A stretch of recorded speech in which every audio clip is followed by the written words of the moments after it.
വീഡിയോയിൽ ഹോണറിന്റെ X9b എന്ന് പറഞ്ഞിട്ടുള്ള ഫോണാണ് അൺബോക്സ് ചെയ്യുന്നത്. ഞാൻ ഇപ്പോൾ ബോക്സ് ഒന്ന് അൺബോക്സ് ചെയ്യുന്നുണ്ട്. ഫസ്റ്റ് തന്നെ നമുക്ക് ഫോൺ കാണാൻ വേണ്ടി പറ്റുന്നുണ്ട്. നല്ല കിടിലം ഡിസൈനിലാണ് ഈ ഒരു ഫോൺ വരുന്നത്. ഇവിടെ ഒരു റിംഗ് സെറ്റപ്പ് കാണാൻ വേണ്ടി പറ്റുന്നുണ്ട്. എന്റെ കയ്യിലിരിക്കുന്ന കളർ ബ്ലാക്ക് കളറാണ്. ഈ ഒരു ബ്ലാക്ക് കളർ പ്ലാസ്റ്റിക് ബോഡിയോട് കൂടിയാണ് വരുന്നത്. ഇതിന്റെ തന്നെ ഓറഞ്ച് കളറും കൂടെ അവൈലബിൾ ആണ്. ഓറഞ്ച് നമുക്ക് വീഗൻ ലെതറിന്റെ ഫിനിഷിങ്ങോട് കൂടിയാണ് ഓറഞ്ച് കളർ വരുന്നത്. പിന്നെ കളറൊക്കെ ഓരോരുടെ പേഴ്സണൽ ചോയ്സ് ആണ്. ഫോൺ ജസ്റ്റ് അവിടെ മാറ്റി വെക്കാം.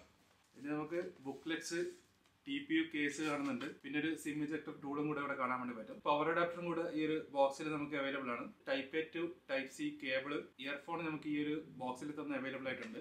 പിന്നെ ടൈപ്പ് സി ടു 3.5mm ജാക്കും കൂടെ ഈ ഒരു ബോക്സിൽ അവൈലബിൾ ആണ്. ഇതൊക്കെയാണ് ബോക്സിലെ കണ്ടന്റ്. ഇനി നമുക്ക് മെയിൻ പാർട്ട് ആയിട്ടുള്ള ഫോണിലേക്ക് പോകാം. ട്രിപ്പിൾ ക്യാമറ സിസ്റ്റത്തോടു കൂടിയാണ് ഈ ഒരു ഫോൺ വരുന്നത്. 120 ഹെർട്സിന്റെ റിഫ്രഷ് റേറ്റിലാണ് ഈ ഒരു ഫോണിൽ അവൈലബിൾ ആയിട്ടുള്ളത്. അതുകൊണ്ട് തന്നെ നമുക്ക് സ്മൂത്ത് ആയിട്ട് ഫോൺ യൂസ് ചെയ്യാൻ വേണ്ടി പറ്റുന്നതാണ്. സ്റ്റോറേജ് നോക്കുകയാണെങ്കിൽ എന്റെ കയ്യിലിരിക്കുന്നത് 256GB സ്റ്റോറേജ് ഉള്ള വേരിയന്റ് ആണ്. ഈ ഒരു ഫോണിൽ 12GB റാം ആണ് അവൈലബിൾ ആയിട്ടുള്ളത്. നമുക്ക് 8GB എക്സ്പാൻഡബിളും കൂടെ ചെയ്യാൻ വേണ്ടി പറ്റുന്നതാണ്. ഓപ്പറേറ്റിംഗ് സിസ്റ്റത്തിന്റെ കാര്യം നോക്കുകയാണെങ്കിൽ magic OS 7.2 based on Android 13 ആണ്.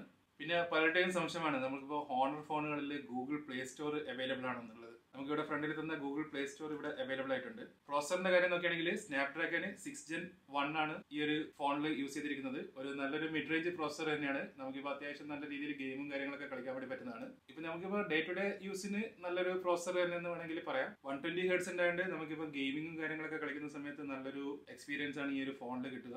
കേർവ്ഡ് ഡിസ്പ്ലേയോട് കൂടിയാണ് ഈ ഒരു ഫോൺ വന്നിരിക്കുന്നത്. നല്ലൊരു ഡിസ്പ്ലേ എക്സ്പീരിയൻസ് നമുക്ക് ഈ ഒരു ഫോണിൽ അവൈലബിൾ ആണ്. ഈ ഫോണിന്റെ മെയിൻ ആയിട്ടുള്ള ഒരു അഡ്വാൻറ്റേജ്, ഈ ഒരു ഫോൺ അൺബ്രേക്കബിൾ ഫോണാണ്. നമ്മളിപ്പോൾ താഴത്തിട്ടതാണെങ്കിൽ ഓൾമോസ്റ്റ് 1.5 മീറ്ററിൽ നിന്നും താഴത്ത് വീണതാണെങ്കിൽ ഈ ഒരു ഡിസ്പ്ലേ പൊട്ടില്ലെന്നാണ് കമ്പനി അവകാശപ്പെടുന്നത്. അതിപ്പോൾ ഞാൻ പ്രത്യേകമായിട്ട് ചെയ്യണമെന്നുള്ള ആവശ്യമില്ല. ഇപ്പോൾ നിങ്ങൾ പല വീഡിയോയിലും കാര്യങ്ങളിലൊക്കെ കണ്ടിട്ടുണ്ടാവും. സ്പീക്കറിന്റെ കാര്യം നോക്കുകയാണെങ്കിൽ നമുക്കിവിടെ സിംഗിൾ സ്പീക്കറാണ് അവൈലബിൾ ആയിട്ടുള്ളത്. ഇപ്പോൾ ഡ്യുവൽ സ്പീക്കർ ആണെങ്കിൽ നമുക്ക് കുറച്ചും കൂടെ ബെറ്റർ സൗണ്ട് കിട്ടുമായിരുന്നു.